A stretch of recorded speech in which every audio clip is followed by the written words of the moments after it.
Hello everyone and welcome to my channel. My name is Crown and today we are going to have some more stories that I hope that you will enjoy. But before we start, it will be so much appreciated if you would subscribe to the channel, like the video if you enjoyed it, and maybe leave a comment down below. These simple clicks would mean a lot to the future of this channel and really reward the effort that I put in every day. And now, without further ado, let's go! First story.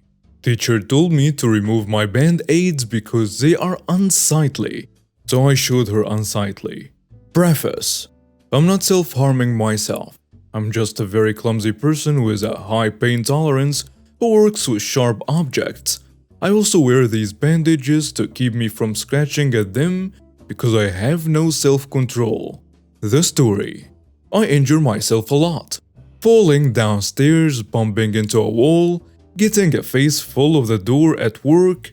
I also have high pain tolerance, so most of my scrapes are just superficial and just look kinda gross.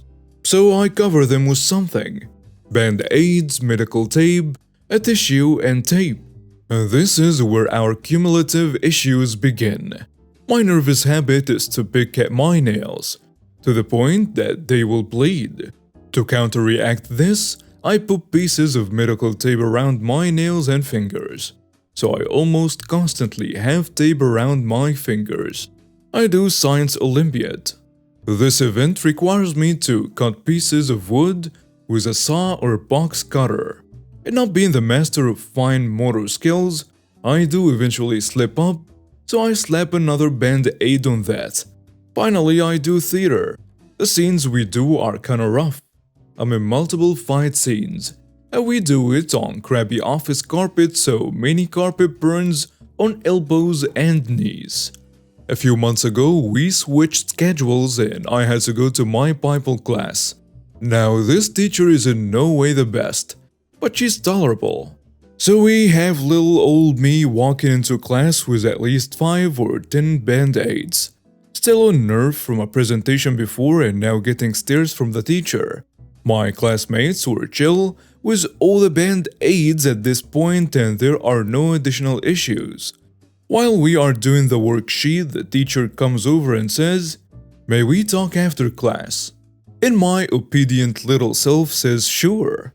We get to after class and she tells me that my band-aids are disturbing. I told her that I could change to skin tone ones. These were bright colors. She says no. This dense carrot tells me they are unsightly and that I shouldn't hurt myself. I sigh and agree to stop wearing band-aids, just to please this stale turnip. The next day rolls around, showing up to school with some scabby fingers, strawberry knees, and some scratches on my arm. Personally, I'm fine with blood and ink, but even this was kinda unsightly. Walking into class extra early just to see the horrified look on the Sour Pete's face is lovely. My knees started to bleed a little from the constant movement. She pulled me aside again after class and said I could continue using my band-aids. People should really stop getting into other people's business. Next story. Entitled Parking Gets a Late Night Wake-Up Call. Back when I was in college, I had a job as a night receptionist/security for the dorm I lived in. Easy job. Check IDs of folks coming in to ensure they were residents or have them call a resident to have them escorted to their room. I also walked the floors and parking lots every hour. In the parking lot was the usual motley assortment of student cars. The back row was filled with fancy cars, all parked at an angle, crossing 2 spots. Obviously, the rich jerks' cars. I had noted the illegal parking many times in my log. Told the campus cops when they looped through and so on. Campus cops told me not to bother as a chief would just throw the tickets away because the parents would call and raise hell that their babies had to park that way to protect their cars. Most evenings, a night owl, late-night study folks, all-nighters, etc. would hang out in the lobby, anywhere from 3 to 12 or more on exam weeks. I trusted a couple of folks to cover the desk while I did my rounds. One night I've just settled down after a set of rounds. Pizza place had delivered my sub and 6-pack of Coke to get me through the long dull middle of my shift. Things are settling down and folks are starting to head for bed. So it's around 2:30 in the morning when we hear bang bang bang coming from the lot. I and the remaining late night folks go out to see what's going on. Every single fancy car had been hit. The exposed fender having been bashed in. Someone said they saw an unknown junker hitting every one of them, backing up, then hitting the next car and so on, then taking off. More folks came pouring out of the door to see what had happened, including the rich jerks, who of course were yelling about the damage to their precious cars, yelling at me to call the campus cops. I was already starting back to the lobby to call the cops anyway. With them yelling at me, I just took my own sweet time. Cop shows up, takes pictures of the damage and how the cars are parked, then starts writing tickets for illegal parking, which of course set off the rich jerks again. Fully documenting the damage includes documenting the illegal parking, which means I must issue tickets. Between the photos of illegal parking sent to the insurance companies and the tickets, none of the insurance companies paid out, or so the rich jerks claimed for months afterward. From that day forward, no one parked at a slant taking up 2 spaces, and roughly half of the rich jerks' kids were never seen in a lot again. Next story. Get me a coffee or get out. Gotcha. Good luck with the inventory system. Backstory. I'm a retired IT guy who still kept tabs with his old workplace, simply because I really enjoyed working there and there was a solid mutual respect between the owners and the staff. So I basically told him that while I'm retired, I wouldn't mind lending a helping hand every once in a while should the need arise. However, do not overdo it. This year has turned into a weird year so far, but I can fully understand why they were having some issues, especially in this particular case. Anyway, I need to be a little careful with my write-up, but I also really need an outlet, so let's see. An ancient inventory system. Wednesday evening, I finally got home with enough free time to try the recently released update for GTA V. And just as I was being called in game, my real cell phone also goes off. It is my former boss who was very apologetic, but they had a major issue. One of their more specific clients called out for help because their automated inventory system had stopped working. They could cope. It wasn't an immediate emergency, but this was still a major problem because this was costing them big money. The main issue was that this particular client was still mostly using Windows XP, and we're still using our older automated inventory system, which was co-developed by yours truly, in Java using NetBeans as the main interface. Make me some damn coffee, you! Nope. So today, Friday, time of writing, I dress up in a suit and head over there to see what I can do to identify and maybe fix the problem. I arrive around 1 p.m.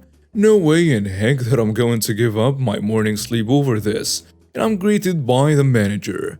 We talked a bit about the whole situation and he explains to me that the main issue is that the XP server does not seem capable of contacting anything else on the network anymore.